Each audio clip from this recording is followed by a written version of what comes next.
Good evening. I'm Meredith Richards. I'm president of the Democratic Road Forward PAC, which brings you this series of forums on understanding government. The Democratic Road Forward PAC was established in 2003 by our late delegate, Mitch Van, who was the predecessor of Delegate Toscano, who is one of our speakers at today's forum. Mitch Van was a man of the community. He was someone who everyone knew and most people loved, Republicans and Democrats alike. And he was well known for working across the aisle to accomplish good things. And it was, in fact, a much friendlier legislature in terms of bipartisan cooperation at his time in the legislature. We would certainly all welcome, I think, a better atmosphere at times in that respect, not only in the General Assembly, but at almost every level of government. Today is Thomas Jefferson's birthday, April 13th. On Thomas Jefferson's birthday, it seems to be very suited, very appropriate that we would be holding a forum on understanding government. Of course, he has helped establish both the state and federal government, the state of Virginia and federal government. And he also had a famous quote, "A well-informed citizenry is the best defense against tyranny." And we are here today in the interest of promoting good government and a well-informed citizenry. We want to thank the Charlottesville Tomorrow for providing this space for these forums. And indeed, their motto is informed citizens make better communities. And so that's pretty fitting for what we're doing tonight also. Erin Monaghan is going to introduce our speakers. But first, 1 minute, Erin, I want to tell you about, well, this is tonight's forum. It's about the state of Virginia, the Virginia Commonwealth, and how it serves both our community and our localities. What we're going to hear about is about how state government is heavily embedded in what cities, counties, and our regional entities do. And I think we'll all find it pretty eye-opening. I want to mention that our future forums coming up, they are every other Thursday from 7 to 9 p.m. and all the remaining forums will be here in this room. The next forum is April 27th, and it is on regionalism, and that's basically how localities work together to develop effective solutions. And that one will be a very interesting session, and watch for our notices of upcoming sessions. We have sign-up sheets, in fact, for people who would like to receive notices of each of the sessions, so perhaps we could get those circulating. This will be only for notices of our upcoming sessions. It's nothing more. That's the only emails you'll receive is about that. Then on May 11th, we'll have a forum on public education and how our school boards and our schools meet the challenges of meeting our students' needs in today's world. And on May 25th, we're having a session on law enforcement and the criminal justice system. And then on June 8th, how zoning and land use planning shape the world around us. Sounds dry, but believe me, it isn't, because you would be amazed at just how that is indeed true, how what our governments do with zoning and land use planning shape our built environment and to some extent our natural environment too.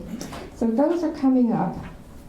And tonight, Erin will introduce our speakers.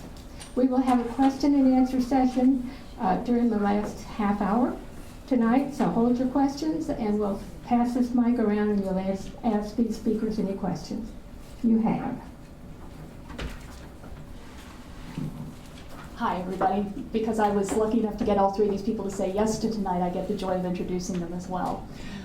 In alphabetical order, and starting from all the way over on my right, but not the right, I don't think, is David Blount, who has for the last 18 years been working with our Thomas Jefferson Planning District Commission as legislative liaison, which means when the legislature goes to the General Assembly in Richmond every winter, so does David.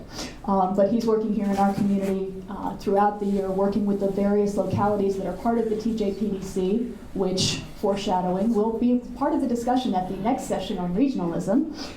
David also has been a policy associate with the Commonwealth Educational Policy Institute and worked, before TJPDC, worked with the Virginia School Boards Association. So we could probably get him to pinch hit on almost any of our panels. But we're delighted to have him with us for this one tonight because he works from the locality perspective with the state government. Next in alphabetical order and closest to me is Dr. John Thomas, who was in Charlottesville for many years as the director of the Weldon Cooper Center for Public Service at the University of Virginia. Unfortunately, we lost him at the end of last year, and he's now living in Richmond as one of the partners of a consulting organization that works with folks in public administration called Decide Smart, through which he is consulting with Albemarle County, the city of Danville, and other localities both in Virginia and beyond. He has experience nationwide and in other states, including Virginia, and has served as executive director of both the National Association of Counties and the American Society for Public Administration. Our last panelist this evening is Delegate David Toscano, who serves as delegate for the 57th District in the Virginia House of Delegates, was first elected in 2005, and in 2011 was elected by his Democratic peers as the House Democratic Leader, a position he has held since then. Prior to serving in the state legislature, David served for 12 years on city council, 2 of those years as mayor of Charlottesville, and is very active in the community as a member of the board of directors of the United Way Thomas Jefferson area and the Public Education Fund. In the legislature, he is assigned to the Courts of Justice Committee, the Rules Committee, and the Transportation Committee. And he recently pointed out that his approach to public service is to be collaborative when possible, but combative when necessary, which may turn out to be a pretty good synopsis of what you're going to hear tonight. So I'm going to turn on the microphone to the table, and I believe Dr. Thomas is going to lead us off.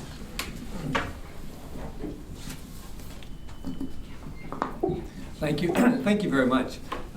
Since it's Mr. Jefferson's birthday, I feel compelled to tell this little anecdote. Years ago, some of you will remember this person, Debbie DeCroce, who was the president of the community college for a number of years, a fantastic community college president. Left here and went to Tidewater Community College, 3 college campuses, a promotion for her. And she was back to town about 6 months after she left for a dedication of a building at PVCC. And Debbie and I had worked together. After the ceremonies, I was saying, so Debbie, what do you find the biggest difference between Hampton Roads, Tidewater, and Charlottesville? She said, well, you're not going to believe this, but in Hampton Roads, they refer to Mr. Jefferson in the past tense.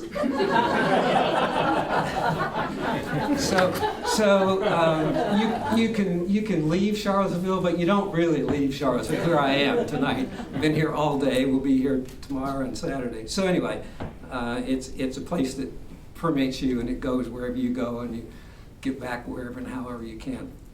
So my assignment here tonight to start is to give a little bit of a framework to state and local government relations in Virginia. So to do that, let me ask how many, if any of you, were born in a state other than Virginia? Would you raise your hand? Okay,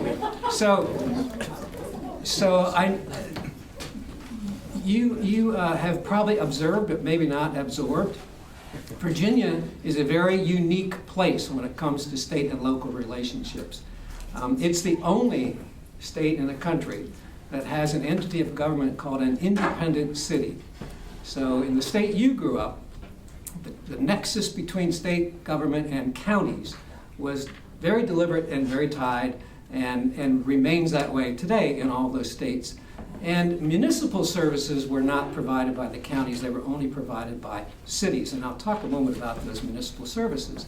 And cities did not have to carry out the responsibilities of what the county and the state did. So let me say that the county, in Virginia as elsewhere in the country, local governments are subdivisions of the state. which means that virtually everything they do is in relationship and directed by state government. And so the states set the policies, and the history of counties were that counties were the geographic entities that would deliver the services that were devised by state government. And that continued for a long, long time until some counties became urban in nature. It became suburban first and then urban. And so in many, many states, they gave counties the right to provide urban services, which you and I would think of as city services. So let me tick off some city services. They will be familiar to you. And so in most states, you won't find a county doing these things. So things like police and fire and residential streets, and in many cases, tertiary streets, secondary roads often will be provided by the city. And basically, it was a way of states saying to groups of residents, if you have enough people that you want to service and you're willing to pay for it, have at it. You have that right to do that. And so in states all around the country, they've done that. Very few states anymore, there's purely rural. In Virginia, they set a different entity in place, which is an independent city. We have 41 of those. And basically, the state said to those residents, you can provide the services as a municipality, but you're also going to be our delivery agent for what we call state services. So if you go down the courthouse, you'll see that the city and the county have constitutional officers, treasurers, sheriffs, all those responsibilities that are traditionally county services are provided in Virginia by municipal services. The piece that I'm going to get to in a minute that's extremely important about that is not so much the services, but the boundary line between the two entities is a win-lose boundary line. So if you're a county providing municipal type service, you can only do that to county residents. If you're a city resident and you're receiving city services and the city is not providing any of those services in the county. And I'll talk again why that has become so important in a continually urbanizing state. So I'm going to skip through some parts of these notes because I want us to get engaged in some real conversation here. But the state has basically said to the cities, all these services are available to you, and basically you can use almost any revenue sources. Some of the revenue sources are restricted by the state. The extent to which you can use some of them are restricted by the state, but generally the revenue sources are dependent on what the city residents are prepared to do. That's not true in the counties. The counties were given revenue sources very directly related to the state, which is overwhelmingly property tax. And so you find that the counties consistently have struggled over the years to try to find a way, as they've been getting into urbanizing and suburbanizing services, trying to figure out how do you do that when you don't have some of the revenue sources that municipalities normally tend to have. And so over time, the legislature has gradually increased some counties' abilities to do that. Now, some counties decided they would be better off to be cities, and so Virginia Beach became a city and got all the benefits of the city's structure and financing capacities. I find it fascinating to go to Northern Virginia because Arlington County looks as much like a city as Alexandria, but it's a county and Alexandria is a city. They have very different internal functions between those two jurisdictions. Over the years, the legislature has allowed Arlington County a fair amount of flexibility, but it's on a one-on-one basis. So they don't give blanket responsibilities to jurisdictions. And so if Fairfax wants something different, they have to come back to the legislature and get it. If Prince William wants something different, they have to go back to the legislature and get it. If Albemarle wanted something different, they have to go back to the legislature. And so that structure has made it very, very difficult in the form of relationships between the local governing officials and the state legislature, because it's very difficult to have people constantly changing in office. And in many cases, they, like you, were not born here, and so they've grown into this system. And trying to figure out how do I do what counties always did in Maryland, or New Jersey, or Louisiana, or California, you can't do that here. And so it creates a lot of confusing issues. And so I want to get to the boundaries subject. And I want to start by saying, think about your own boundaries.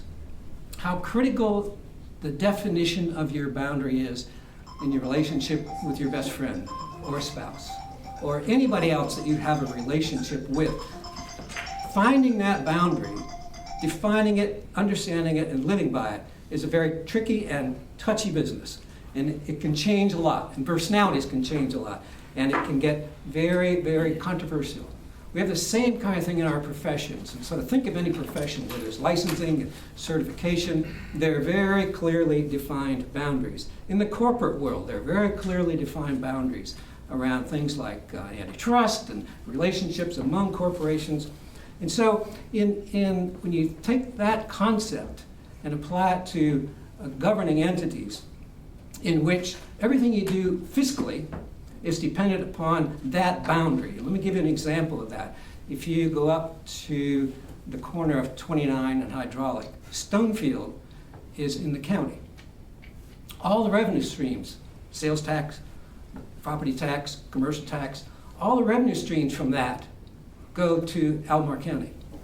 If you look at the people who are coming in and out of Stonefield, there are a lot of Charlottesville residents. And yet, whatever they deposit in Albemarle County is not coming.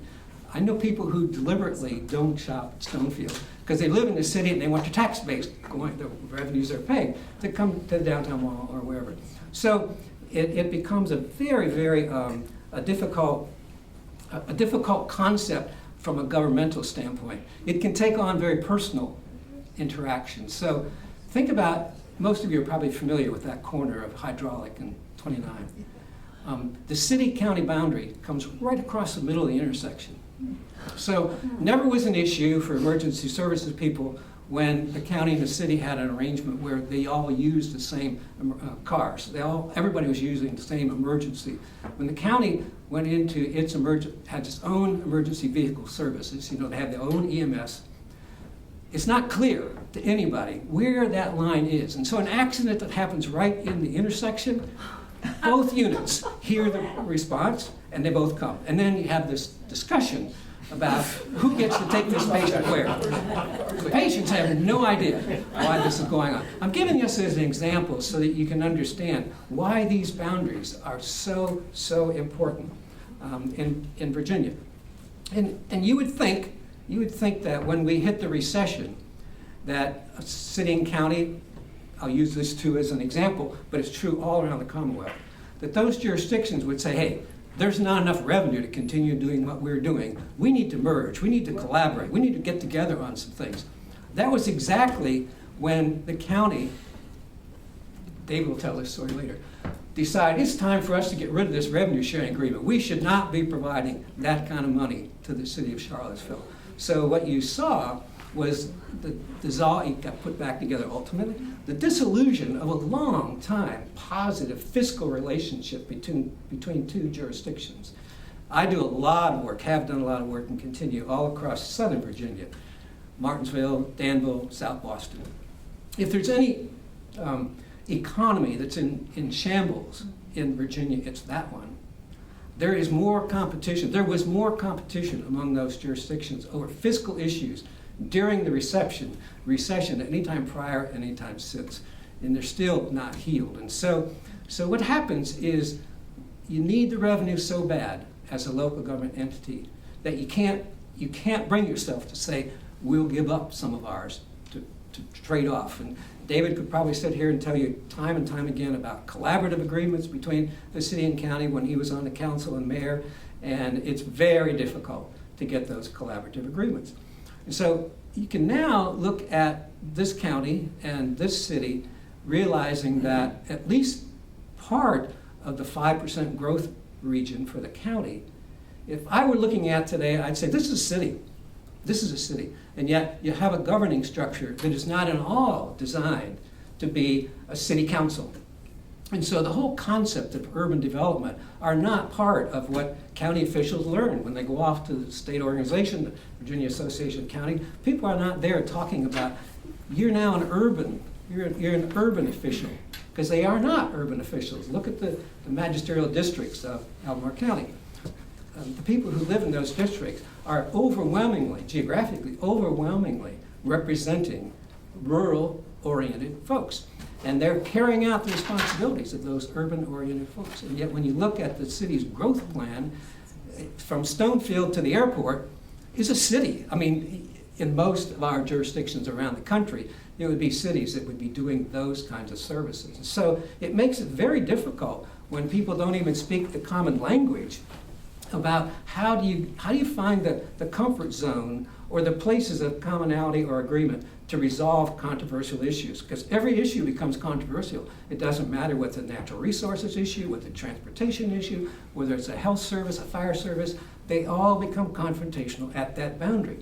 So let me take you back a little bit again in history to Virginia's history, which is there was a time in Virginia when these 41 cities, almost all of them, were structured in their relationship with the state, that a state delegate kind of worked or served their region. And so David is probably maybe the only legislator today who serves a city. Almost all of our other 40 cities have 2 or 3 or 4 delegates. For political purposes, those boundaries have been changed so that you're no longer representing a community, you're representing a community of interests. And so if you were a city council member in Lexington, you have 4 legislators, 4 state representatives. And none of them feel like they represent Lexington. So if Lexington needs something from state government, who do they go to? They don't have a champion anymore in the legislative process. And this is true throughout Virginia. So what you have is a situation where there was a time when a local delegation could go to its delegate and say, you need to help us. You need to help us understand what we need to do with various people in the system to make this work, whether it's state agencies. That relationship no longer exists except in this community. It doesn't exist anymore. So what you have is city officials, county officials trying to figure out how do we make our point known? How do we make our interests known in the legislature? The legislature, and David will talk more about this, the legislature now sees city and county officials as just another political action committee. In fact, 4 years ago, our Virginia Municipal League started to create a PAC, raise money to represent a PAC, because they couldn't get heard by their legislators. And so when you look at a complex governmental process, and our problems get more and more difficult to resolve, when you don't have that even common understanding about who worries and cares about this issue, how do you solve that? It has become a very, very controversial issue, and both Davids will talk about that. I want to end my piece of this by saying I've come to the conclusion it's the wrong target. That as we move into what I call the information economy, move away, we have place-based mentality. We have place-based revenue systems in Virginia, but we no longer have place-based companies. So when you go up and down this mall, you will see very, very productive organizations with 5 employees. They are connecting all around the country with the internet. And so they're not paying virtually any taxes to the city, and yet they're in this space. And so in the manufacturing economy, we have a tax structure that taxes the equipment, taxes the space, taxes the commercial property, and it's a revenue source. These are not revenue sources. And so how do you go about trying to find a way to connect it to this new kind of economy? And my argument is it's all based on partnerships. We're not trained in public sector to work partnerships. We assume that partners are the enemy. They're the competition, they're the problem. We have to regulate them.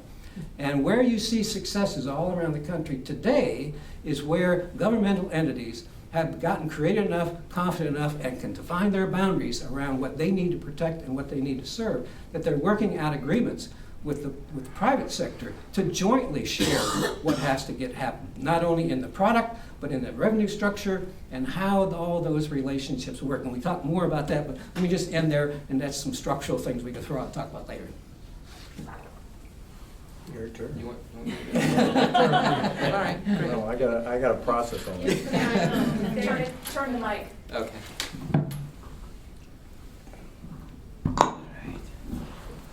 Well, thank Meredith and Erin for inviting me here this evening. It's good to be with you all. Erin talked about the Thomas Jefferson Planning District Commission, and you're going to get to hear from our executive director in 2 weeks, those of you that come back to hear that program. And the TJPDC, Virginia is one, TJPDC is one of 21 Planning District Commissions. It's a regional government organization, one of 21 in Virginia. And our boundaries, since we've talked about boundaries, City of Charlottesville and the counties of Albemarle, Fluvanna, Greene, Louisa, and Nelson. So a pretty diverse group there from an urban center, suburban county, and very rural Nelson County. The PDC, just to give you a little background on me and the relationship that I have with those localities, is my position actually as an employee of the planning district representing the localities in this region on legislative matters is unique in Virginia. There are other PDCs that have other people on staff that maybe dabble in legislative work, others that will contract with hired guns, with lobbyists to represent them. But many, many years ago, well before my time, the PDC, maybe Sally was part of this, made a commitment. They believed that representation before the state was so critical that they needed someone on staff to do that. So I'm grateful that they made that decision because it's been a very good experience for me. John was talking about the representation by our legislators. In that 6-locality region, we have 11 legislators that represent part of those localities. 7 members of the House of Delegates and 4 members of the Senate. Even Nelson County, population of about 15,000, 2 delegates, not 1, 2. And what's a House of Delegates district? 80,000 people. So you can see, that things have really been carved up. My primary focus, as was alluded to, is to represent the interest of the localities in this region before the General Assembly, before other state policymakers. I'm working with the localities to develop legislative positions on issues of importance and concern to them. I will talk later about some local legislative initiatives or budget initiatives that the localities have put forward. I work with them to get those to Delegate Toscano and others so that they can get the ball rolling with them through the General Assembly process. I'm also working with them on strategies to take when the General Assembly is going to be in session on bills or budget issues that we know are coming, that we anticipate will be taken up so that we can be prepared to advocate for them or against them. I'm also working with them very closely during the session, during the winter time, as we're getting tons and tons of pieces of legislation and dealing with this. This is the introduced budget from this past December, about 2 inches thick, and you can imagine when about 42% of the state's general fund budget is aid to localities. There's a lot in here that is of concern and interest to localities. But working with the localities, the local boards and the staff during the General Assembly session to get feedback from them and reaction from them on the various bills that are being introduced so that I can then make that information known to our legislators. And then really during the off season, which we're in now, we'll be working with them as the work of various study committees and other groups in Richmond are looking at issues that are of concern to localities and taking a little bit more deliberative approach to those issues than is allowed by the time constraints of the General Assembly. So again, the legislative program, that's kind of the key, that's the backbone to what I do. That's developed in conjunction with the local governing bodies in the region. I meet with each of them 2 times during the fall, leading up to the General Assembly to put together our priorities and our position statements. A lot of those priorities have been the priorities that we've had in the region for a number of years. We want more public education funding. We're concerned about state revenues and unfunded mandates and the fiscal impact of actions that the state is taking. Land use and growth management always presents a lot of challenges for us. So we've got priorities that speak to our positions in each of those areas. And I would say really that probably the crux or the most important thing in that legislative program, I think as time has gone on and as things have happened in Richmond, it really serves as a defense mechanism. It serves as a shield because there are so many things that come forward to local governments in legislation that impact local governments, and the things that we don't really like. It's trying to take away revenue authority. It's trying to restrict our authority at the local level to manage growth, to carry out zoning. It's the shifting of cost from the state to the localities. We're constantly playing defense. Local governments are very popular at the General Assembly. A lot of bills introduced. I looked at my tracking chart from this past General Assembly session when all the bills were introduced. Not that I was actively working on all of these. There's no way humanly possible I could work on all of these. But I was tracking, monitoring, wanting to know what was going on with over 350 bills out of 2,000. But I say local governments are very popular because we get a lot of legislation that's aimed at local governments, things that we don't like. Trying to fix something for everybody in the state, every local government in the state, because maybe some county that delegate so-and-so represents did something that that delegate didn't like, or some of his constituents didn't like. So that's kind of my mission in a nutshell. Fortunate to have as allies, as John mentioned, Virginia Association of Counties, Virginia Municipal League. There's also an entity called the Virginia First Cities Coalition, which the city of Charlottesville is a member. They have staff. We're all down there working together to try to advocate on behalf of local governments and really the authority of local governments to take care of business back home. Let me try to connect some of that just kind of broad, those broad statements to how it really works, back here at the local level, and how issues that are of concern or needs that you have in your particular community can get translated into being addressed at the state level. And I'll use the city of Charlottesville and Albemarle County as examples. I work very closely with them during the General Assembly session and really all throughout the year. They both coordinate their legislative efforts out of their attorneys' offices. They're my key contacts on legislation. They have internal processes where they are hearing from their department heads as to what are your needs. Is this something that we can deal with locally? Is this something that needs a state solution? If it's something that needs a state solution, then I get involved. Two examples. In Albemarle County, came forward last summer at the intersection of Route 29 and Rio. They're doing a small area plan. So there's some legislation that's actually in the code now that only applies to cities, that allows the cities to establish economic revitalization zones. And it allows for various incentives and regulatory flexibility for cobbling together different parcels for redevelopment. Wasn't authority in the code for the counties to do that. So we went through a process of drafting legislation, actually made it look a whole lot like the city's authority. Met with Delegate Landis, who represents part of Albemarle County. He carried the legislation. We prepared talking points, went through committee. Somebody from Albemarle County came down and testified, and the bill was approved. Takes effect July 1st. City of Charlottesville had an interesting issue that was brought to it this past year, both to the staff level and city council, as well as to you and CREA, David, individually, from some citizens that were concerned about speeding traffic in some of the residential neighborhoods in Charlottesville. And so there was some legislation that was drafted by the city attorney's office that would authorize the police department to use speed cameras for enforcing the speed limits in residential areas, school zones, construction zones.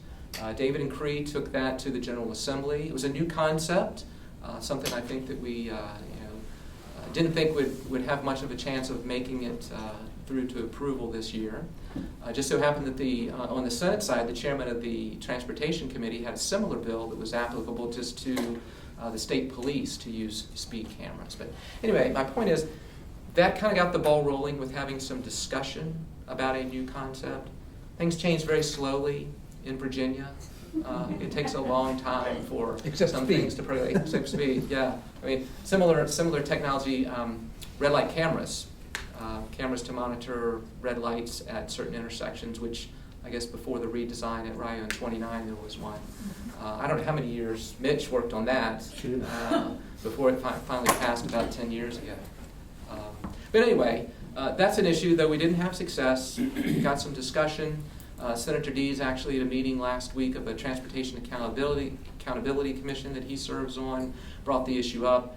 At some point, maybe later on this year, that commission will take a look at that technology. So, yeah, I think I would encourage you, as you have ideas, you have concerns, you have issues or needs that you see, have those discussions with both your state elected officials, but also your local elected officials, city staff, board of supervisors, city council, because all those things kind of just move along together to hopefully do some things for the good of localities and the residents of the localities, at some point in the future.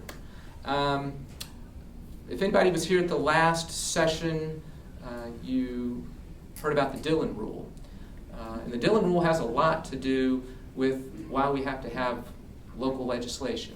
The Dillon Rule basically says that if you're a local government, you have only those powers that are expressly granted to you in the state code or that can be implied fairly easily or necessarily from that granted authority. It was named after an Iowa Supreme Court judge back in the late 1800s who did not like local governments at all. So he professed this rule, and ultimately a number of state Supreme Courts adopted that rule, and it is still the rule in Virginia. So for the people that are doing what I do, we always say, well, we're a Dillon Rule state, we have to go and beg and plead with the legislature for these little authorities that in other states, John, I think, mentioned some of the things that they could do just at the drop of a hat. Grass cutting. Grass cutting. That's our favorite bill. Yeah. If you got high grass and weeds, you need permission from the General Assembly to go onto someone's property to do that. I'm going to give you just a few. I'm going to give you a few of the ones that we've had here. And I went back and looked. I guess last year I was working on something internally and went back and looked. We've had about 40 pieces of legislation or budget initiatives over the past 10 to 12 years in this region that we've been able to put forward successfully. I was surprised that it was that many. And sometimes you get a House version and a Senate version of the bill. So I was counting that. But several years ago, we had a bill to allow a local governing body member to receive notice of a special meeting by email or fax, because the code said that the only way that they could receive notification was by hand delivery in writing. Piece of legislation. City of Charlottesville, 4 or 5 years ago, had a bill to authorize a uniformed police department employee who was not a sworn officer to be able to make the call to have a car towed if they were parked in front of a fire hydrant. The code said it had to be a sworn law enforcement officer. The city said, why can't it be another employee who's designated by the police chief to be able to do this? Very simple thing. We had another bill that would have allowed the locality, and named by name, to have discounted water and sewer fees for low-income and disabled people. We had to go and get permission from the state to do that. Seems pretty simple, but that's kind of what we're up against sometimes as local governments. We've also had in this region some regional initiatives.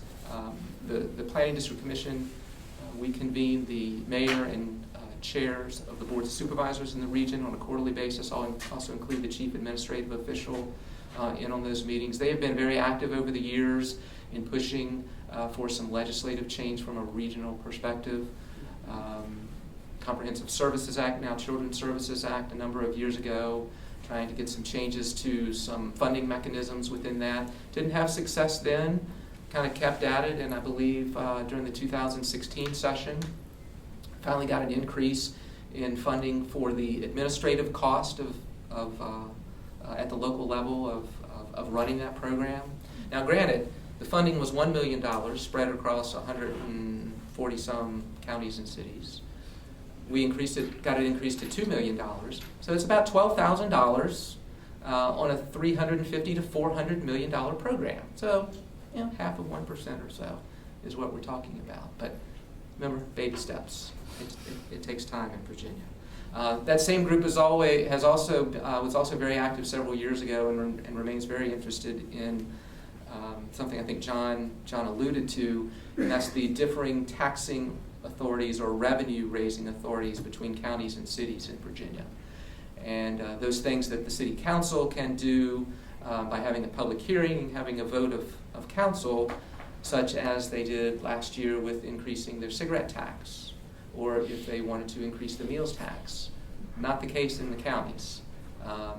Counties cannot, with the exception of Arlington and Fairfax counties, cannot implement a cigarette tax. If you want a meals tax, you got to have a referendum, and you're capped at 4%. If you want a lodging tax called transient occupancy tax, you have to go to the General Assembly and you have to get specific permission for your locality to be able to increase that transient occupancy tax higher than the 2% that's allowed by the state. And then the condition on that is that extra 3%, because you capped at 5%, you have to put that towards tourism and marketing in your community. So these are the things that I do. I think those are the things when you talk about having to go to the General Assembly for simple little requests, the funding issues, mandates, cost shifting. Those are the things that I think set the table for some tensions, as John talked about, between local governments and the state. I wanted to talk about that by reading you two quotes from a study, and then I think you're going to be really surprised at the end. The quote from this report, this is from the Joint Legislative Audit and Review Commission, which is the state's legislature's watchdog agency. They're commissioned every year with really taking a deep dive into any varying issues of concern to the state. They'll sometimes spend a year or in most cases 2 years developing their report and then bringing that back to the General Assembly. Local officials must raise revenues, appropriate funds, and set service priorities in an attempt to meet the service needs of local citizens. This task has been made more difficult in recent years by national economic conditions, declining federal aid to localities, and increased taxpayer resistance to local levies. A contributing factor has been the failure of the state to fully fund some aid commitments. Second quote. Local governments have taken many of the actions available to them. Despite political hurdles, many have increased existing taxes and fees or adopted new ones. Local governments have also taken significant actions to control spending. Chief among those have been deferral of maintenance and capital outlays and reduction in personnel positions through attrition. And this is from the State Mandates on Local Governments and Local Financial Resources report by JLARC in 1983. 30-some years ago. And I think these are probably still very true today. The state sends aid to localities to pay for the services, many of the services that it requires the localities to implement. State services implemented at the local level. And local governments don't have a choice in whether to provide those services. So when we go through the likes of a Great Recession, and the state was facing tremendous budget challenges, as was the local government, any local government in the state of Virginia, including this region, tremendous local government budget challenges. We were very concerned when the state was taking various actions to change policy that meant they have to pay less money to the local governments in aid to localities. Or they were shifting costs for state programs to the local governments. Or our all-time favorite, which was a new thing that started in fiscal year 2009 that the state called it was called just a lump sum reduction in aid to localities. It was an off-the-top, a couple years it was $50 million, a couple years it was $60 million. The localities called it local aid to the Commonwealth because they were using money that otherwise would have been going to the localities. 4-year period, fiscal year 10 to 13, it was almost $250 million that the state held back from local governments. Also during those 4 years, and again, knowing that the General Assembly was budgeting conservatively as well, they had almost $900 million in surpluses during those 4 years. But local governments didn't get any of that money back because the requirements that are in the Constitution and Code that surpluses go to certain things. So a couple things that they did. Education was a biggie. Again, 42% of state's general fund budget is, I'm sorry, it's not 42%. 42% is the percentage of aid to localities. The portion of the general fund budget that is K through 12 education funding is a little under 30%. But education was a big target. It's a big pot of money. Some policy changes that were made that really hit local governments. They pulled back dramatically on their support for support personnel in the schools, which now the Board of Education is saying we need to put that back, and if you do it, it's going to cost $340 million. That's how big of a piece of the pie it was. You remember that little bumper sticker back in the late 90s when there was a gubernatorial election that said no car tax? Okay, that was a local revenue, right? So that's now something that cost the state almost $1 billion a year, $950 million a year, that comes back to localities because they just couldn't yank $1 billion out of local budgets. They had to come up with some money to do that. A number of years ago, the state, back in the mid-90s, I believe it was, they set up a health insurance credit for retired teachers. And there was language that said the state's going to pay all the cost. Well, we get to the year 2002, 2003, somewhere in there. They started sharing that cost with the localities because, well, we would share all the other costs with the local governments. But that was like in that first year, that was $36 million across the state to local governments. Then about 5 or 6 years later, the benefit was increased.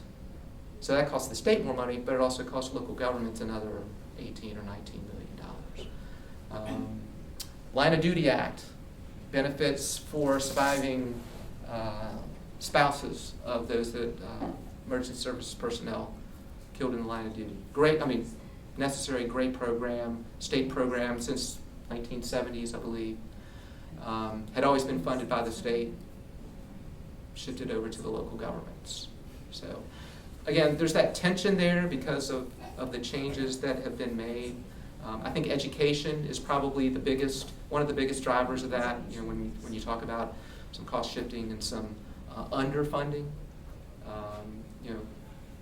Virginia in the budget, I think for fiscal year 16 or 17, just got back, again because of the reductions that took place primarily during the Great Recession, just got back to funding K-12 education at the level it was funding in fiscal year 09. So we had that period in there where there was that drop. And I'll tell you, David does a great job. I think we have good legislators representing this region, and I'm always very appreciative of what they're trying to do. But it's a tough job. So I would just say, for those of us that are involved with local government, communicating with local government, make your needs, your desires known, because there is a way to, again, make some change happen. So I look forward to questions. Okay, so I'm next. I know you all are itching to ask questions, so I'm not going to take too much of your time. But I first of all want to thank Meredith, Erin, and the Road Forward PAC for putting these forms on there. I think they're invaluable, and I'm glad you're doing it. I also want to say it's great to be with John and David. I don't get to see John very often. David I see a lot of in Richmond. But he's always done a great job, and I always learn a lot listening from John. And of course, David is really, he is one of the foremost people down there. He understands the legislative process like no one else does down there. Okay, so I want to start by telling you a little story. First of all, let me ask, people come here again, right? Some of them. Okay, so a number of you folks, are you interested in running for office? A couple of you? Okay, a couple of you, okay, great. Okay, so One is running for office. Well, so am I. I mean, and I've got an opponent. So there. So I'll tell you a little story. I do a little lecturing for what's called the Federal Executive Institute. For those of you who don't know that's a thing out on 29 and federal program. They bring in high-powered federal executives from Washington to get leadership training. So a couple of years ago, a woman who teaches part of the course said, well, David, why don't you come in and talk to them a little bit about how executives should interact with legislators. Now, admittedly, they're interacting with Congress people, but they thought my insights might be helpful. So I've been doing that now for probably 5 years. Now, recently I've done it, and I feel like I'm running therapy sessions for executives up there. But one of the first questions I always ask myself, how many of you are from Virginia? And, there might be 30 in the room, and there might be 25 that raise their hands. And most of them are from Northern Virginia, and then I get them. How many of you know who your delegate is? And like 2 people raise their hands. I say, what's that all about? And what it's about is that people, especially in Northern Virginia, relate primarily to the national scene. And that is true here, too. I know lots of people in this community who will never vote in a state election. But honest, it's true. But when it comes to the feds, they're there, and they're going to man the barricades and go after it big time. I think you're going to see some of that here, right? I mean, how many people are really upset about what happened in that last election? Lots of people. We'll see if they come out to vote in this election this fall. We have a governor's race up, right? Big election. And I try to say to them, okay, think about this for a minute. See this? This is clean water.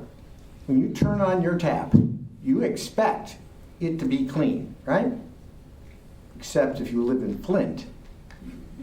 When you turn on that water in Flint, how many years ago, not only was it not so clean, but it was eating the hell out of your pipes and creating huge problems with lead for your kids. DEQ, a state agency in Michigan, helped create that problem. That's one reason why states matter. The Dillon Rule, another reason why states matter. And it's not just as silly as your grass cutting, local living wages. Huge issue, right? And let's talk about the granddaddy of them all. Voting, right? Y'all think about what's happening in this country and how polarized it is. Blame the states. 2008, Barack Obama gets elected president of the United States. Everybody thinks it's a watershed election. Republicans will never get elected again. Except for a small group of Republicans who about a week later came up with this idea of the Red Map Project. The Red Map Project was very simple. These folks had decided it's very difficult now to win these congressional races the way they're set up. So what are we going to do? It's going to cost a lot less money to start flipping state legislatures. And they took a country where Democrats had probably 60 of the 90 legislative chambers control. Nebraska's a unicameral, so that's 60 out of the 99 chambers. They took that over the course of 8 years, and now 69 of the 99 legislative chambers are controlled by Republicans. And their critical element was they flipped them just before redistricting. So, who draws lines? Some people think it's Congress. It ain't Congress. It's the state legislature. So when those legislators draw those lines, they are determining the composition of the United States Congress. And you've seen what has happened in the United States Congress. And they also draw lines for the state delegates and the state senators. So in Virginia, I'm talking politics here now, you don't care. Okay, I'm talking politics here. So in Virginia, we have the situation where Obama won the presidency in 2008. He won in 2012. Hillary Clinton won in 2016 by over 5%. Mark Warner is the United States Senator. Tim Kaine is the United States Senator. Terry McAuliffe is the governor. Ralph Northam is the lieutenant governor. Mark Herring is the attorney general. All these people are Democrats. What's the composition of the House of Delegates? 66 Republicans, 34 Democrats. How do you explain that other than gerrymandering? There's no other way to explain it. So states really do matter. The education, right? The feds don't put a lot of money into education. It comes from the states. So when David was talking about what's happening to the state funding for education, we have these things called standards of quality, right? Standards of quality are what we benchmark the funding for education to.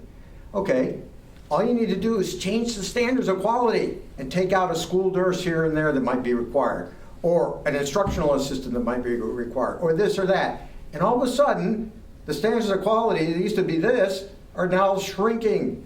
That's what's happened. And in point of fact, we really haven't recovered on an inflation basis where we were in 2007. That's how bad it is. Okay, so states matter. Criminal justice, states matter. So what do we do about all this? Well, you contact your local delegate, or you figure out how to change things so that the people in Richmond reflect your values. There are a number of things you also can do to do things in Richmond, okay? If you come to my Federal Executive Institute lecture, you will find the 20 rules that you have to abide by to get something done in the legislature. He can tell you every single one, okay? A couple. You can get a lot done, we don't care who gets the credit, right? Okay. How many of my bills, my really good ideas, have been stolen by the other side?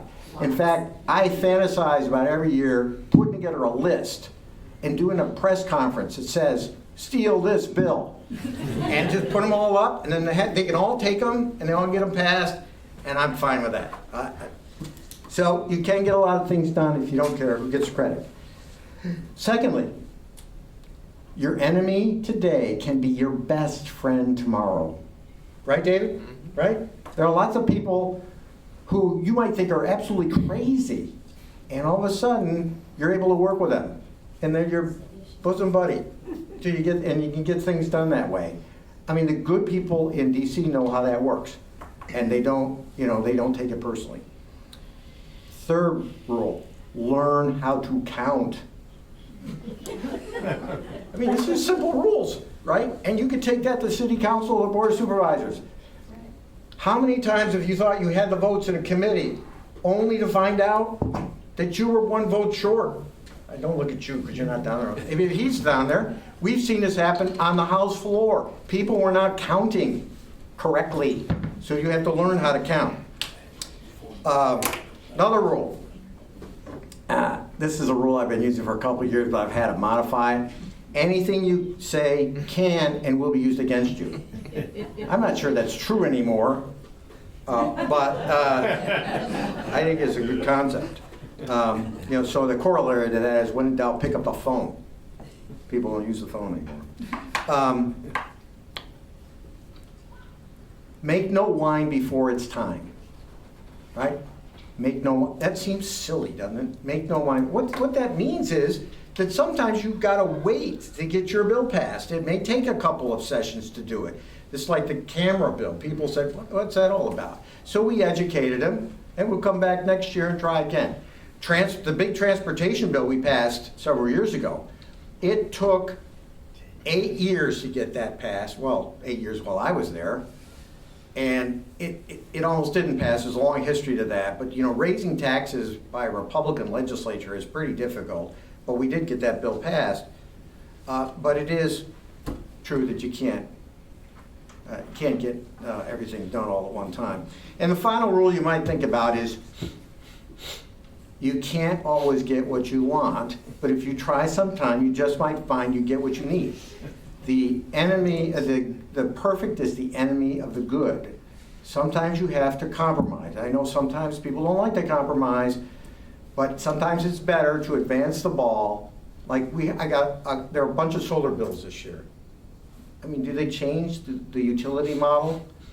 Not really, but did they move the ball on solar? And is that a good thing? They do. So I'm for that, and I support those bills. But you have to realize that what's the thing about half a loaf? Better than none. And better than none, all these trite sayings. But if you can take some of that away from you today, I think you'll be in good shape. So I've spent 10 minutes, and I want to be able to take your questions, and I've got lots more rules if you want them later on. Thank you very much.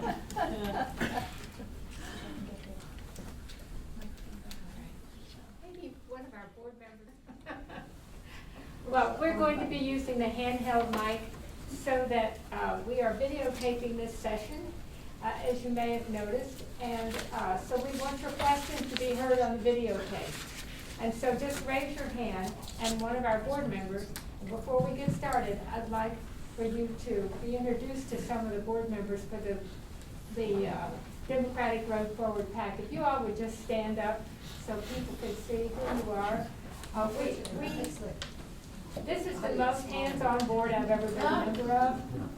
Thank you. So, this is a very hands-on board. They do everything. They bring the water, they set up the tables, the chairs, you know, they help with the communications, they call the speakers, they plan the programs. We do all that because we don't have paid staff, and we're all volunteers. So I really want to thank the board. It's really a pleasure to work with people who are so invested in what they're doing that they put their own time into it and make it work. So with that said, just raise your hand, the mic will come around to you, and okay, and you will not be, preferably we won't show you on the videotape. We're trying not to, you know, necessarily do that. All right. Thank you, ma'am. Thank you for tonight's session, and appreciate it. It's very interesting.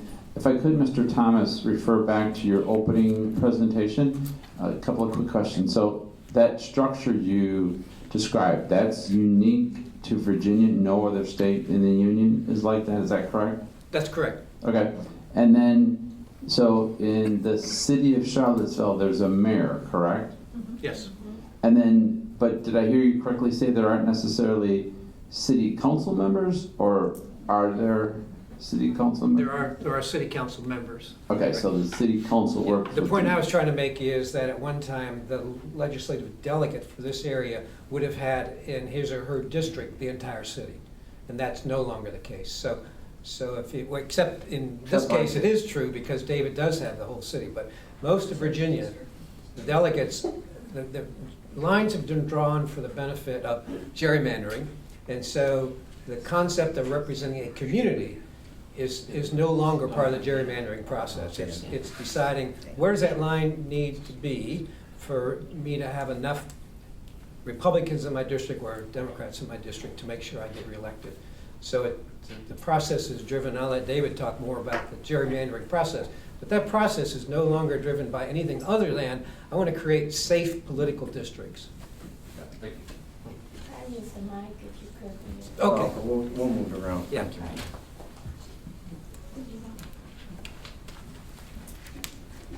Yes, I have a question about the PDC and how do you handle it when there are conflicts between jurisdictions within your region? And then just a statement about an issue that I would like the legislature to take up. There are a lot of people in Charlottesville and Albemarle who are shocked at the increases in assessment. And we are told that the state does not permit localities to phase in the assessments over. I'm accustomed to Maryland where there's a 3-year phase in. So put that on your list because there are a lot of people who would like that. But my question is about how the PDC handles conflicts. Yeah, and that's a great question, particularly in light of the different needs that those different localities that I mentioned have, whether it's rural or an urban center. The practice that we've used in the past and still use is there has to be unanimity among all of the governing boards on any position. So if it's the one object rule. So if there's something that one governing body just cannot live with, then it does not make it into this document. I can say that I think we've been very fortunate over the years that I've been doing this, that there have been just very, very few. I mean, I'm sure it's on one hand, the number of issues that have even been controversial. And some of those we've been able to work through, finesse the language so that there can be a position. And the positions are, some are very specific, but a lot of the priority statements are broader and more general in nature, because you can't have a position on 350 bills every year. There has to be some flexibility afforded for being able to take positions on different bills, because you don't know what they're going to be from year to year.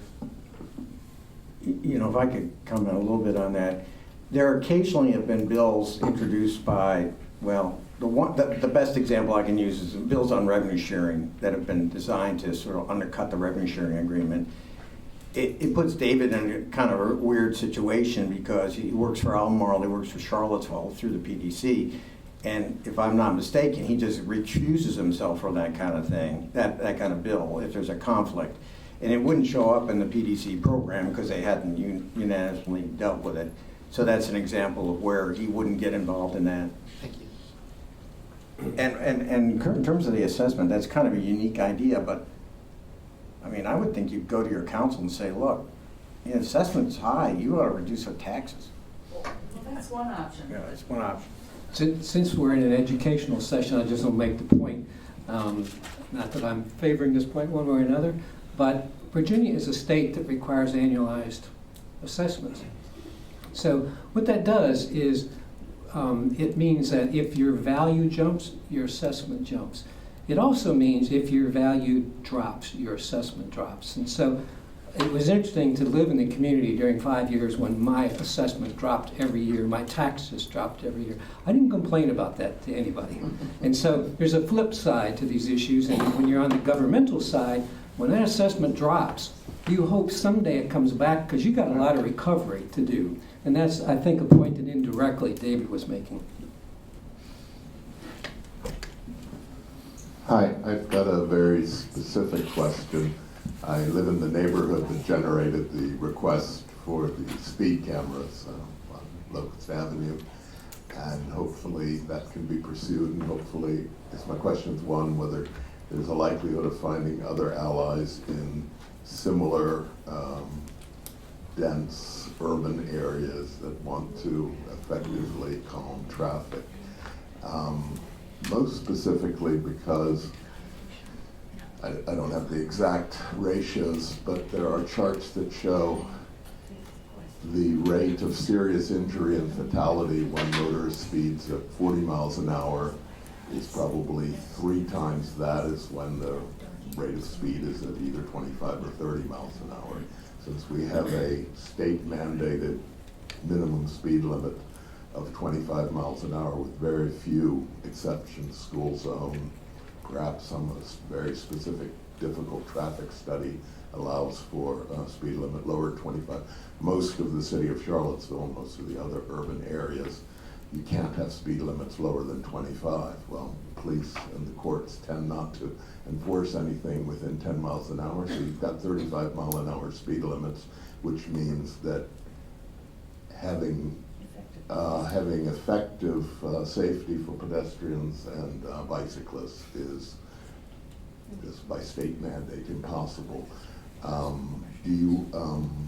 Is there a likelihood, I know City Council thought about putting into the legislative package a reduction, requesting that localities be able to reduce the speed limits generally, let's say 20 miles an hour throughout the city, or 15 miles an hour in particular areas, or 10 miles an hour, let's say, like the downtown mall crossing areas.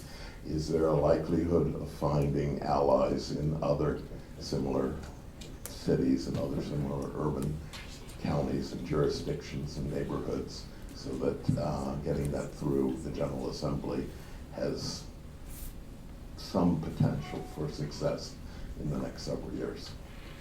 I think we were fortunate this past session that one of your fellow citizens, a couple of your fellow citizens, one in particular that I worked with, was very active in his advocacy trying to sell this legislation, really just more kind of at the statewide level by reaching out to the Virginia Association of Chiefs of Police. We worked with the Virginia Association of Counties and VML.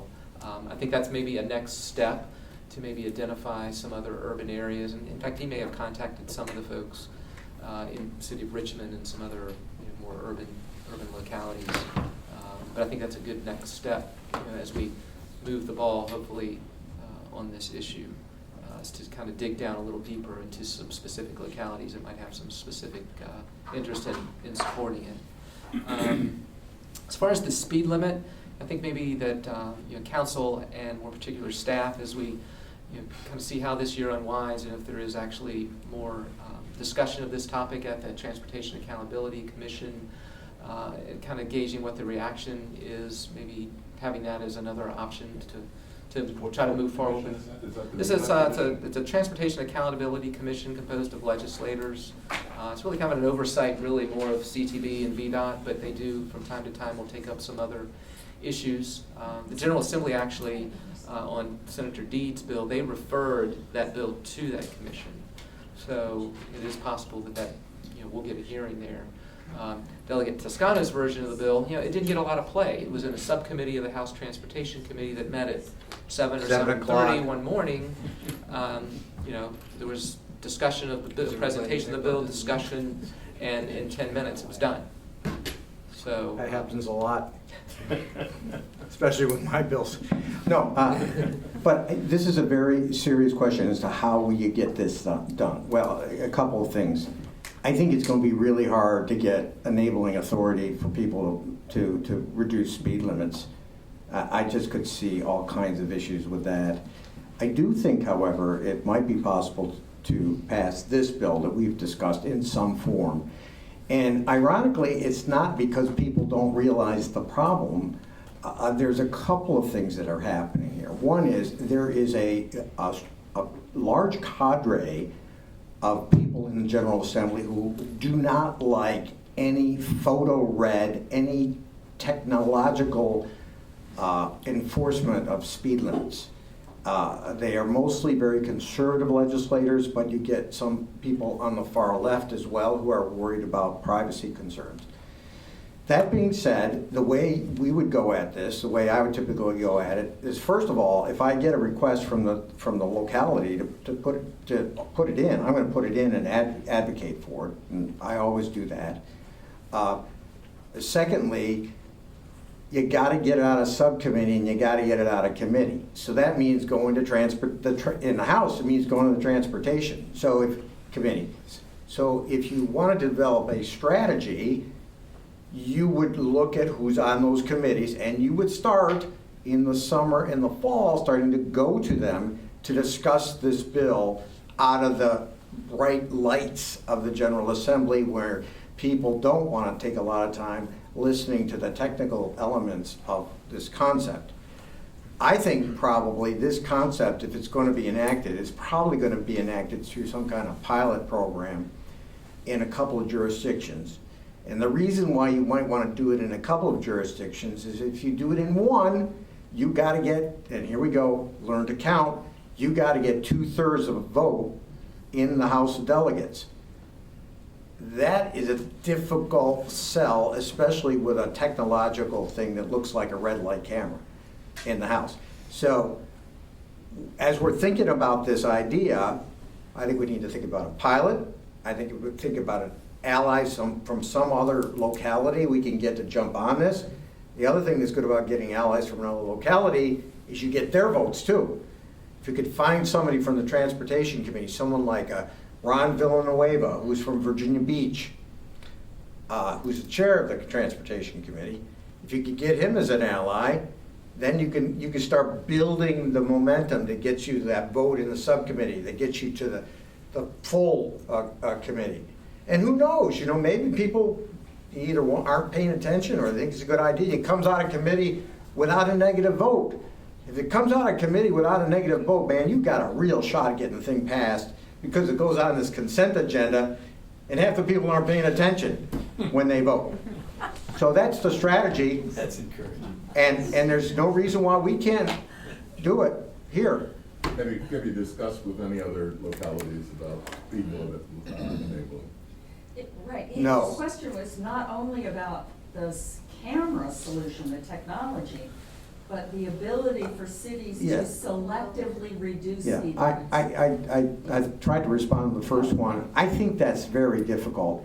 If I were doing that, the way I would go is get the city council to contact the Virginia Municipal League and see if you can get them to convince them to make that part of their package. Because if you could do that, you get all the towns and the cities supporting it, and that makes a big difference. It's a big difference to having them support it than me offer it as one person, because that's part of building that coalition. Won't it be interesting to see if driverless cars can exceed the speed limit? Program.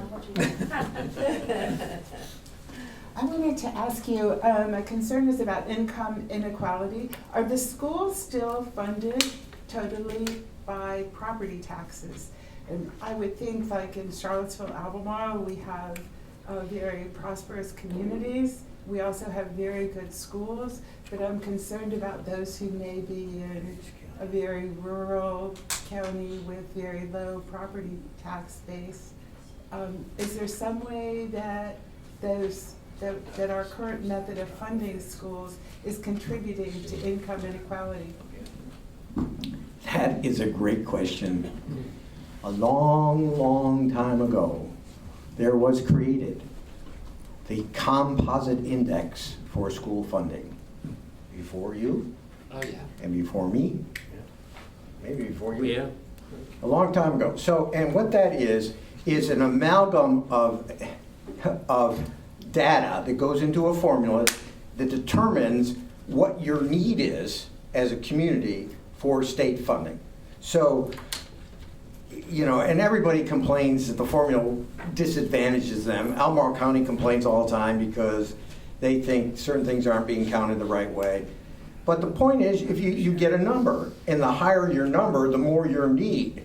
So you take a community to the southwest, they might have a number as high as 85, 90, versus Albemarle or Charlottesville, that I think are in the mid-60s now, I believe, something like that. So they get a higher percentage of money because they're a more disadvantaged community. They still have to kick in local dollars to make up the difference, and of course, in those communities, they're not as able to do that. Charlottesville and Albemarle, they're wealthier communities, and even though they get a certain amount from the state, they kick in a lot more because they really think that's a priority. That's where the property tax comes in. So it's a mix of the state funding with the local property tax and tax revenues that come into the localities. And that's pretty simple. I don't know if you want to add to that.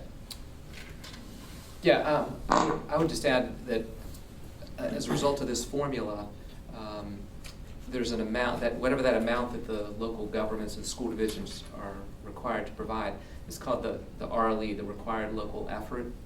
And if you look at the localities in the planning district region, those 6 localities, they will put local dollars into public education to the tune of 75 to about 150% more than the state requires them to by this formula. So for example, Albemarle County, I think their required local effort is somewhere around $50 million.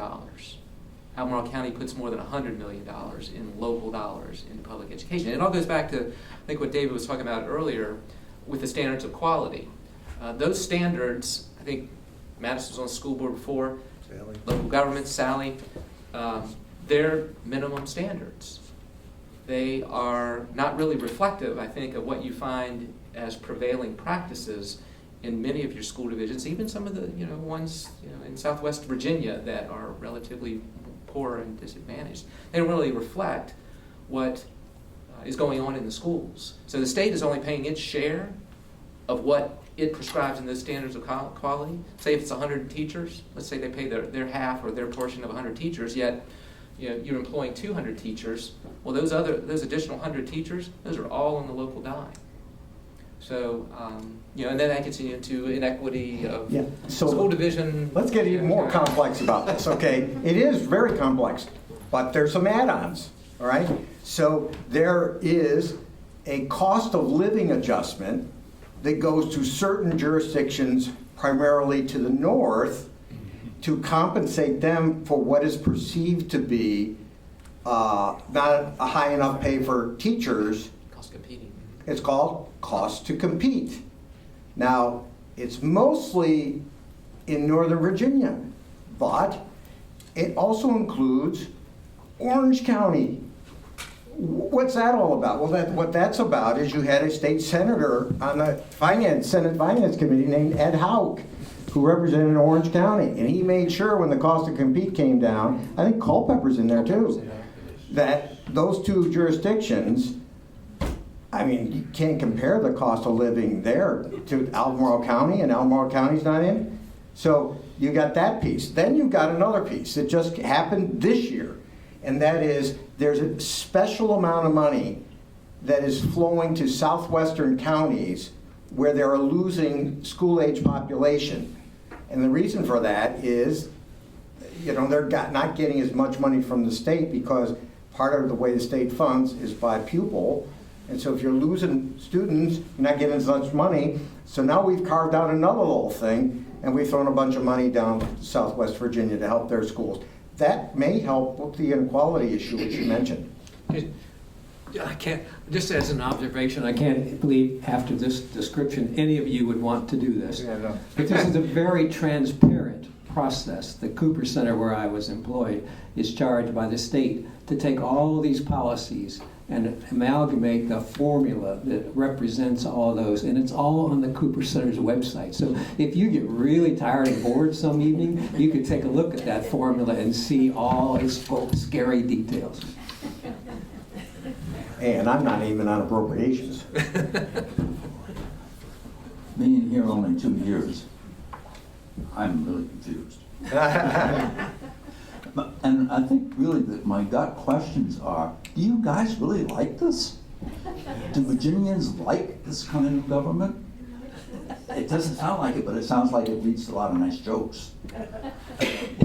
Does Virginia Sometimes the only way you can deal with it is to tell a joke. Yeah. I mean, it's Constitution? It's deadly serious business, and the Constitution says that we have to provide. So you do have a Constitution. Constitutionally, you have to provide a good education to every child in Virginia. But what does that mean? I think if you were to push the Attorney General, he probably said it doesn't require any level of funding. It requires an amount of funding, but it doesn't require a certain level, whether it's here or here. The most I can say, and this is what I try to argue every single year, we want to put more money in K through 12 education in Virginia than we're doing right now. And that is going to help every jurisdiction. It's going to help with the cost to compete. It'll help with these districts to the southwest. It's going to help raise teacher salaries. It's going to help lower the burden on localities. That's why that's the #1 priority for me is K through 12 education. Don't forget pre-K. It's another issue. Another issue. I want to make. Well, it's okay. Let me add. We got lots of priorities. I want to add a common comment to that. As a Virginian, only for the past 25 years, the state also has an organization called the Council of Virginia's Future, which has put together a very amazing website. It's called Virginia Performs, and it measures all of the functions of the public sector in Virginia, and it ranks those in comparison to every other state in the country. And every one of the categories, Virginia ranks within the top quartile, and in many cases, the top 10%. And so I look at that, and Virginia has also, until Governing Magazine gave Best Managed State in the Country award to Virginia 12 years in a row, they finally said, we're not doing this award anymore. And so I say that for people who live in Virginia, this is a very complex system, but people are making public services work really well in this state, even in spite of this complexity. But John, you tell me, I mean, you study lots of places. Virginia's complex, but it's not more complex in some places, some other places. I mean, you got the same complexities in every single state. I mean, I suppose that if you were a newer state, you might not have those complexities, because we have we have taxes called B-poll that come from the War of 1812, and some states weren't even around then. But I mean, there's complexity all over the place. It's not. There is, and what I'm trying to say is complexity may actually drive successful efforts. One of the least complex states in the country from a state-local public policy standpoint is Louisiana. And you can take a look at Louisiana, where it rates on the quality of its public services. And you might want to live in Louisiana for a lot of purposes, but it won't be based on the quality of public services. What about the Dillon rule? Why is that that's not in the Constitution? Not in the Constitution. Why can't you get rid of it? Is that because it wrecks the current complexity, which actually is working? I wrote a master's thesis one time on the Dillon rule, and I want to make an observation about the Dillon rule. One of the things that my observation would be, now that I'm not serving any elected public official, is that over the years, Virginia has given most of its public jurisdictions the capacity to accomplish what they need to accomplish, even though the Dillon rule is in place. Now, there are grass-cutting examples of that, but on fundamental policy issues, cities and counties in Virginia can do virtually anything that they jointly agree to do. And so what I've experienced, and David can't come on this today, David, but what I've experienced is the Dillon rule frequently gets used in Virginia when you have elected officials who don't want to do something, and they say, we're not allowed to do that. Exactly. My question has to do with road designing, designing a road for an accident. Traveling west on Railroad Road and turning left going south, when you turn there, it's very easy to have an accident because of the way that road is designed. I think that any third grade student could have designed it better so a person would not actually have an accident. I don't know whether you had one already, but I can see where it's possible to have one. So could you just investigate or comment on how that design was made when you're going west and turning left to go south on 29? That's at the new. That's at the new bridge you're talking about. Yeah. 29. Yeah.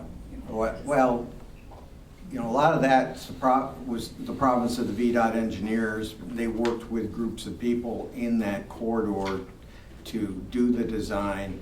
You know, it's not a statutory thing. It's not something the legislature looks at. Now, occasionally we'll get comments that will lead to changes in design. You know, I don't like the design coming off the bypass off of Park Street. I think it's really dangerous, but and I don't know how that got designed. Nobody asked me about that. But I have expressed my concerns to the engineer, and he said that if there are a lot of accidents, they'll look at these places. So if there's something you want me to take up with an engineer, I'm glad to do it and find out. You know, one, they will know how many accidents have occurred, if any, and if there are enough of them, then they ought to fix it, and that's what they're supposed to do. And my role is to sort of argue for them to fix it. So if you want to pass along that information, I can check into it, and then I'll get back to you and let you know what they've said, and then we'll determine whether you think that's reasonable for them to say. Thank you.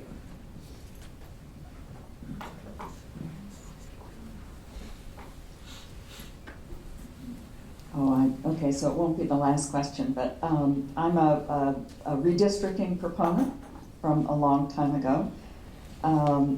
And so David, you've and others have mentioned how kind of lucky we are that David has all of Charlottesville in his district. So what's your crystal ball say, though, if the Republicans stay and get to redraw the lines in their favor again? How likely are we to get split, and you to get that challenge? That's a great question. You know, I thought, my situation now is very different from what it was at the turn of the decade when redistricting occurred. It depends on how they're feeling about me at the time. I mean, you know, and it depends on the composition and who the governor is, and there's a lot of questions. But the question is, do you serve a community of interest when you're representing a certain area? And it could be possible they could divide Charlottesville in two, and you could have two delegates serving common interests. I mean, Ivy has more in common with Charlottesville than it has with Waynesboro or the rural parts of the Shenandoah Valley, and yet Ivy is represented by Steve Landis. He's a rural legislator. And if you divide Charlottesville in two, you still get urban ring on both sides, so it's not that dissimilar. So you could see something like that, but it's idle speculation right now. We might get a redistricting next year, but if we don't, we're going to get one in 20 and 21, and the composition of the House may be totally different, same with the Senate and same with the governor. Yeah. You know, it seems to me from a redistricting standpoint, it does have that, and you've been following this for a long time, it has its numerical interest, but I think that when I look at it, there are certain places in the Commonwealth that are intensely one party. In this case, it's the Democratic Party. If you go to Arlington, it looks like the Democratic Party. So there's a lot of interest, to me, in the Republican Party saying, keep all those Democrats together so that they won't get out somewhere else and make our districts dangerous politically. And so I would think that the several intensely urban districts will stay Democratic as in its makeup. And actually, that's one thing that did happen in 2010. If you look at who was representing around here, there was a reason why they didn't want to give a couple of those people a lot more Democratic votes. They wanted to concentrate them all or pack them all. And in fact, that's what happened in Richmond, that's what happened in Norfolk. Right. And when they get unpacked, as they may be required to be under the next court thing, all of a sudden there are a bunch of districts around Richmond that become immediately competitive. And the same thing in that Norfolk, Hampton Roads, Virginia Beach area that are not competitive now, but they change just like that. And things get, it'll be topsy-turvy at that point. So this may be a really basic question, but I still don't understand the difference between city and county. I've heard city council versus board of supervisors. I don't understand how they're different. You talked a little bit about services that the county provides, but I know that the city also has police. So I would love to understand how you're talking about the state, that they're independent cities and they have services and then the counties have services, but I would love a little bit more understanding of how those two things are different other than just the names of the positions that there are. Let me see if I can do a summary version of that. There are a whole series of functions that are traditionally county responsibilities. So it's education, transportation, in the larger sense, social services, health issues, mental health. In most states, those are all county responsibilities. When I was a director of the National Association of Counties, I used to say no one pays attention because all the county services, nobody wants to admit that they have to use them. And so you don't want to be connected to the sheriff, you don't want to be connected to the courts. Those are all historically county responsibilities. But counties historically have not been allowed to provide city streets, law enforcement officers on the streets, water sewer systems, all the infrastructure stuff, the kind of services that you need a compact group of people to provide. And so then those are traditionally city services. In Virginia, in these independent cities, the state has required the city to provide also all those traditional county services. So you have a school board for the city, you have a school board for the county. You have a mental health board that in most cases now represents a larger jurisdiction. But if you look at the constitutional officers, in most states, a city would not have a sheriff. They would not have a commissioner of the revenue. They would not have a treasurer. They would not have a supervisor of elections. All those would be run by the county, and they would be run countywide and for all the city residents.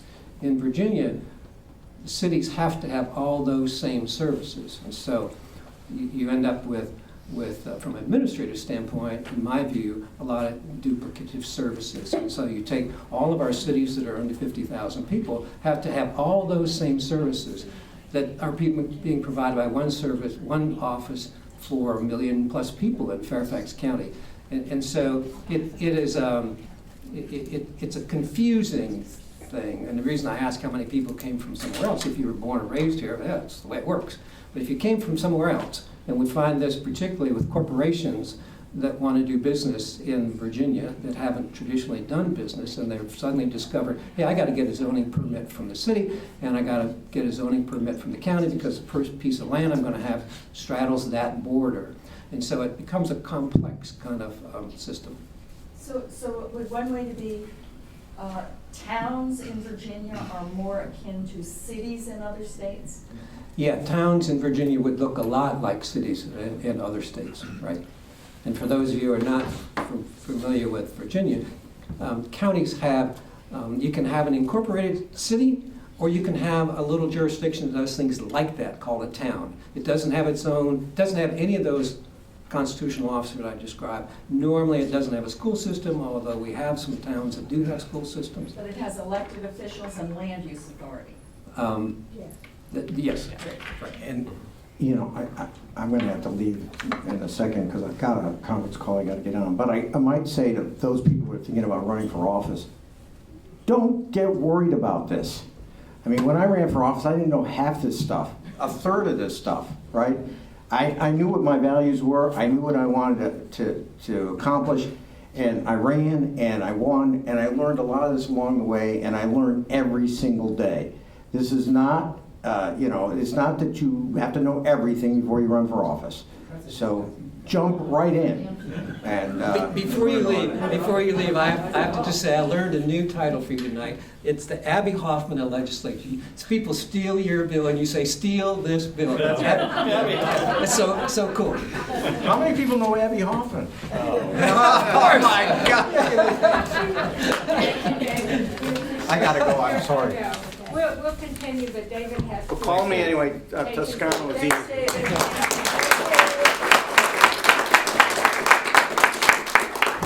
We can continue questions. We officially end at 9.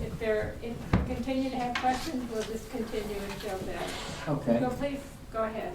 I believe in Virginia that cities can't annex new land, whereas I think in most states they can. Is that because of the Dillon Rule, and is there ever any legislative push or interest to change that? There you go. I get that one. There is actually a moratorium, is probably the proper term, on annexation by cities in Virginia. Oh, it dates to 1983? Yeah, it's late 70s, early 80s. And I guess there's provisions in the code, there's also provisions in the budget. That moratorium on annexation also had the effect of committing the state to provide additional funding to cities and towns, and in the case of Albemarle County, a small number of counties that have their own police departments. And for those of you that are not familiar with Virginia, a lot of your rural counties, overwhelming majority of the 95 counties in Virginia, law enforcement is done by a sheriff's department. You have an elected sheriff, you have sheriff's deputies. Albemarle County and these others are different, where they actually have a sheriff's department, does court, civil process, etc. Law enforcement is the primary responsibility of the police department. So that was the exchange. Cities can't annex, but we're gonna give you more money toward law enforcement to kind of compensate you for that. It's interesting you bring this up because Senator Hanger, who actually represents another part of this region, put a resolution in, I guess in 2016 session, that established a stakeholder group to look at the question of city-county structure, independent cities and county structure in Virginia, and annexation was one of the issues that he specifically wanted to have looked at. I can tell you right now, though, that there is no political will in the state legislature to do away with the current situation that we have now with this moratorium on annexation. This is not going to happen anytime soon. Excuse me. Substantively, the issue is that cities, because of this boundary issue and the financial issues, cities began to look at their neighboring suburban areas as a new revenue source. Some of the counties, particularly urbanized counties, saw that and said, wait a minute, if we let that become theirs, that's no longer a revenue source for us. And so in many states, the annexation happens, but it doesn't get driven by you win or lose, depending on how that line gets drawn. And the independence, it's another case of where the independent city concept in Virginia makes that boundary line a line of demarcation. Never do you have win-win situations. You either win or, financially, you either win or lose on where that line is drawn. So you can imagine that if Charlottesville had the right to annex, all of Stonefield would be in Charlottesville. Fifth Street Station would be in Charlottesville, because that's a revenue source. But the limits that the legislature put on said, no, we're not letting those battles go on anymore. We're putting a moratorium. You can no longer annex. You can work out any kind of financial arrangement you want to on those areas and have at it, but you cannot annex. Wasn't it true that you can still do a border adjustment between localities? And If they both agree, they can do border adjustments, yes. Okay. And they have all kinds of options on alternative arrangements that they both agree to. So they can be short-term, long-term. Charlottesville's revenue sharing, Albemarle County revenue sharing is a perfect example of that.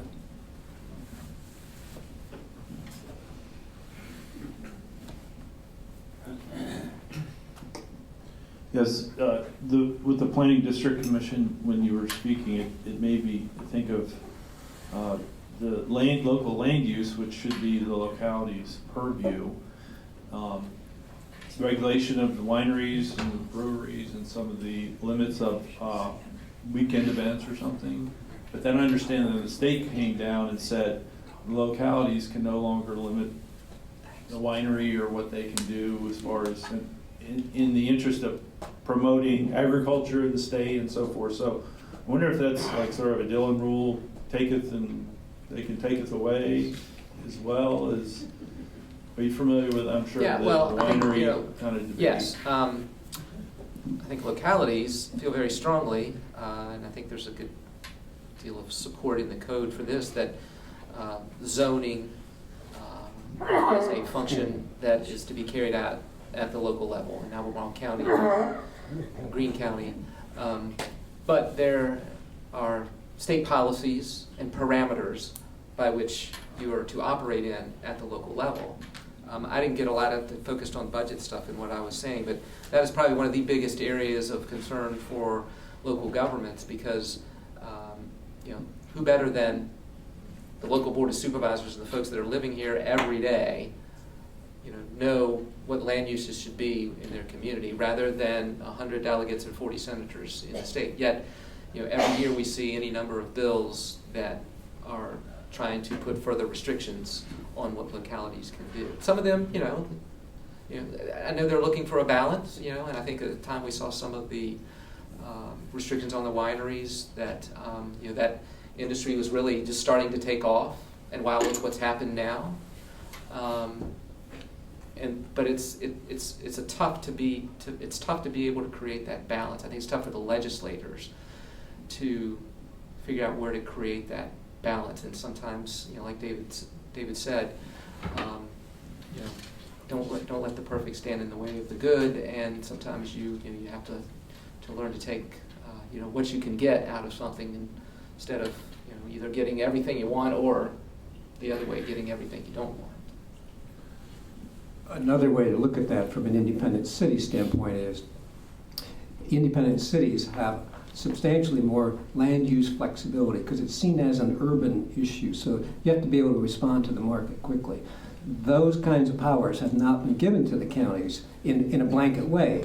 The county has to go back. I mean, if you go to Fairfax or Loudoun, you see lots of examples where those jurisdictions have gone to the legislature, gotten the right to make some modifications in some of their land use practices. But in this area, once you're outside of a municipality, you're dealing with what I call an urban-rural conflict, rather than inside of a city. You don't have a rural mentality generally in the Commonwealth.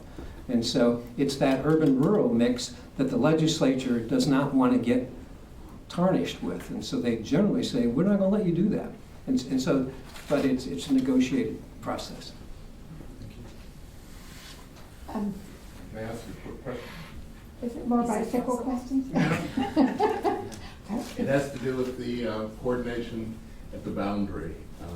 We talked right now about urban-rural divide, but there's a clear commonality of interest between edges of cities and their inner suburban ring. The very first example you cited about Hydraulic Road, that's of interest to me on the Bicycle Pedestrian Committee, because there's only one crosswalk or 4 potential crosswalks at that intersection. Hopefully the redesign of Hydraulic in 29 will create something. We've got a lot of indigent immigrants living on the west side of 29, shopping at Kroger or at Kmart, and a number of them get struck every month, by traffic. So coordinating and making the city and county, despite their financial, knocking heads and saying who's going to pay for it, granting the counties in some of these semi-urbanized counties or partially urbanized counties more authority to cooperate with the neighboring cities to provide better services right on that boundary line. Bicycle related, it's decent entrances into the city to the county by bicycle. That's just a choke point. Right. That's a good example where this is not really a state issue. This is a city-county issue or county-county issue, depending where that boundary is. There are a lot of flexibilities in state law. If a city and county want to resolve those boundary issues, there are a lot of flexibilities to do that. I mean, there are certain parameters and public hearings and the things they have to go through. And so for a long time, I used to point to Charlottesville, Albemarle, and all of their cooperative arrangements saying, a lot of places around the Commonwealth don't have these cooperative arrangements. And so it was, for me, a great model of how that can work. And the reason I pointed out what happened in the economic downturn was this boundary and the finance issues that go with that boundary put those two jurisdictions in competition with each other, where, EMS services, the county used to have a 10-mile border, and everything went out. The city had a 10-mile border. The county didn't need to have the EMS services anywhere near that boundary line. But economies change and revenue sources change, and so it makes those kind of shared agreements more difficult to achieve. I would just say I'm getting 3 little letters from Sally back here, and I'm sure you're probably familiar with the MPO, Metropolitan Planning Organization. Yeah. That's kind of your venue there for a lot of those transportation-related issues to be taken. 10-year horizon. Well, we didn't really get into transportation that much, and that's a whole another area where the state has a very large role in what gets done in our cities and counties in the way of transportation projects and how they get done and how they get funded. But we are out of time, and what a perfect segue when you talk about city and county cooperative agreements and arrangements into our next session, which is April 27th. Same time, same place. It's about regional cooperation.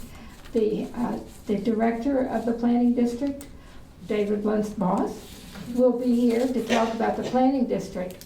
Nancy O'Brien will be here to talk about the many joint authorities that exist between the city of Charlottesville and Albemarle County, and how they were formed in some cases, what we do together. And she was instrumental as chairman of the planning district during her time when she was chairman in helping to establish many of those and in basically driving the city and the county efforts to work together and to form those joint authorities. As our speakers have pointed out, not just tonight, but in our first session, which was on March 30th, Charlottesville and Albemarle County actually have basically more cooperative arrangements than any other 2 jurisdictions in Virginia. And it may surprise you because sometimes there are controversies that arise when they do not seem to be cooperating. And we will probably talk about some of those as well at our next session, because the chairwoman of the County Board of Supervisors, Diantha McKeel, and the mayor of Charlottesville will also be taking part in that session, Mike Signer and Diantha McKeel. They will both be here. So in the spirit of cooperation, we offer the next session, and thank you so much to our speakers.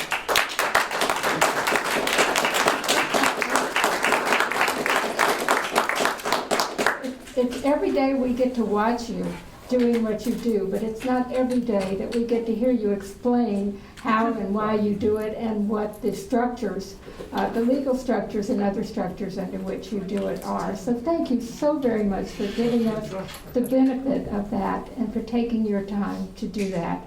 We really appreciate it. So hopefully we'll see you on the 27th. I want to remind you that we always try to make these nonpartisan and non-political, and I think we've adhered to that standard reasonably well tonight, and we will continue to do so. All people are welcome, no matter their political leanings, and that's the way we want to operate for these sessions. So thank you so much for coming.